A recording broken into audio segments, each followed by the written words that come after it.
महानगरों का नाम आता है, बड़े शहरों का नाम आता है, तो फिर सरकारें कहती हैं कि हम स्मार्ट सिटी बना रहे हैं। स्मार्ट सिटी मतलब कि हर चीज़ स्मार्ट हो, सुंदर हो, टेक्नोलॉजी पर आधारित हो, साफ सुथरी हो। अब जब स्मार्ट सिटी का नाम आता है तो स्मार्ट सिटी बनाने वाली संस्थाएं भी कुछ हैं। उसमें एक बड़ी चर्चित संस्था है उत्तर प्रदेश जल निगम।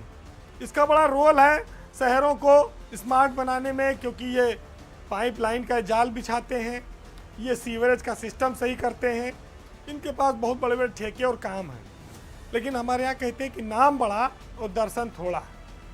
दर्शन इसलिए थोड़ा है कि जल निगम के पास हैं तो हजारों करोड़ के काम, लेकिन तनख्वाह और पेंशन देने के लिए इनके पास पैसा नहीं। इनके कर्मचारी तड़प रहे हैं, 4-4, 5-5 महीना इंतज़ार करते हैं। पेंशनर का तो खैर उनके बाल बच्चे भूखों मर जाएं, वही स्थिति आ गई है। जब उत्तर प्रदेश में बीजेपी की सरकार बनी तब भी ये स्थितियां थीं। तो बीजेपी सरकार ने किया कि जल निगम को उसने 2 भागों में तोड़ दिया और कहा कि एक जल निगम अब नगरीय होगा और एक जल निगम ग्रामीण होगा, और इनके यहाँ जो दोनों काम होते हैं अलग अलग, वो उनका जो फंड आएगा, जो उनका पैसा आएगा, सेंटेज आएगा, उससे हम इनका पैसा चुकाते रहेंगे। पेंशनरों को कर्मचारियों को तनख्वाह देंगे। लेकिन वो नौबत में ज़्यादा अंतर नहीं आया। दोनों निगमों में आईएएस बैठा दिए गए, एमडी बैठाए गए, सीनियर सेक्रेटरी रैंक के। दोनों के पास हजारों करोड़ का काम भी चल रहा है। लेकिन हैरत होती है कि अपने कर्मचारियों को 4 महीने से वो वेतन नहीं दे पाए हैं।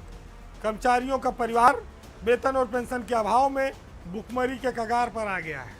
आंदोलन चल रहे हैं, वहाँ हाई कोर्ट में रिट हो रही है, लेकिन पैसा देने के लिए सरकार के पास नहीं है। सरकार चाहती तो एक मुश्त 200-400-500 करोड़ रुपया देकर जल निगम के इन कर्मचारियों का उद्धार कर सकती थी। पेंशनरों का, इनका जीवन, इनका परिवार चलता रहता है। जल निगम में करीब जिस समय कार्यरत और सेवानिवृत्त पेंशनर और कर्मचारी की संख्या मिलाकर 10,000 के आसपास है। बहुत बड़ा पैसा इस पर जाता है, करीब 68 करोड़ रुपया हर महीना। इतने पैसे की व्यवस्था सेंटर से कर पाना इतना आसान नहीं है।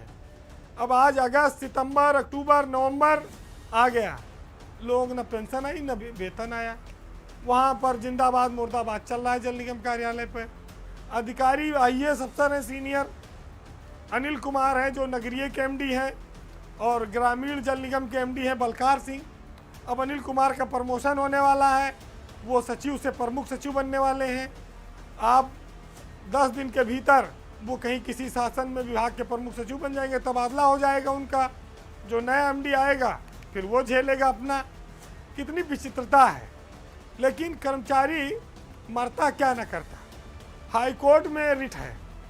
एमडी और प्रमुख सचिव नगर विकास, इन दोनों को 17 जनवरी को तलब कर रखा है। इनके क्यों ना इन लोगों कर्मचारियों को भुगतान क्यों नहीं किया जा रहा है। लोग बुरी स्थिति में हैं।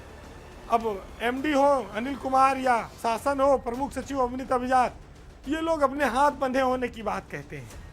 लेकिन जिसके घर में चूल्हा नहीं जल रहा है, आपके हाथ बांधे रखने से क्या होगा। उनके बाल बच्चों की फीस नहीं जा पा रही है, कोई बीमार पड़ जाए तो उसके इलाज का खर्चा नहीं उठा सकते। उनके यहाँ शादी ब्याह होने पर बड़ी समस्या खड़ी हो जाती है। आदमी के जीवन में एक नहीं सैकड़ों समस्याएं हैं। नौकरी इसीलिए की जाती है कि वेतन मिलेगा तो परिवार चलेगा, पेंशन मिलेगी तो कुछ काम जीवन के बुढ़ापे की लाठी का सहारा बनेगा। लेकिन देखिए आप दुर्दशा, नाम बड़े दर्शन थोड़े, और बड़े बड़े प्रमुख सचिव रैंक के, सचिव रैंक के आईएएस अधिकारी जल निगमों में 3-3, 4-4 बैठा दिए गए। लेकिन हालात न तब सुधरे थे न आज सुधरे।